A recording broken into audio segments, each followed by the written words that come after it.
এই যে ভাই জুয়েল আপনাকেই বলছি, বেরোনার আরেক নাম, মানে খাইতে খাইতে তো শেষ হয়ে যাচ্ছে। আপনি বেশি উজাইয়া গেছেন।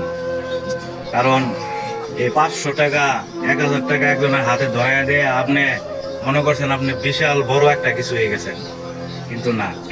বিল্লাল সে কি করছে?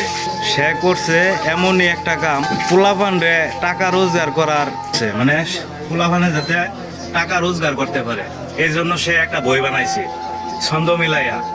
আপনি কি করছেন? 500 টাকা এই 1000 টাকা একজন সাকুলারে দিতেছেন, একজন ফকিরে দিতেছেন, দিয়ে রাখবা আপনি মনে করছেন আপনি বিশাল বড় একটা কিছু হয়ে গেছেন। আরে ভাই, পাবলিকের চোখে এগুলা দেখাইলে কাম হইতো না।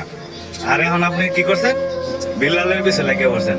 আরে ভাই, বিল্লাল হইতেছে আপনার নিজের 7 জায়গা, জমি, বছর অর্থ, ধরে সম্পদ, ভিটে এই মাটি কাজ সব করতেছে। হ্যাঁ, সফলতা, যা আছে সর্বোচ্চ সফলতার মুখ মানুষকে দিয়ে দিবে। আর আপনি যত হুটকির আঙ্গুল দেন, কাম হইতো না।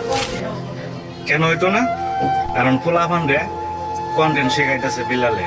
হ্যাঁ বই আমি কি কইমু, কারণ 1000 টাকা বড় কথা না, কারণ পোলাপান রে টাকা রোজগার করা শিখাইতেছে। আর আপনার মতন বেইমানি শিখাইতেছে না।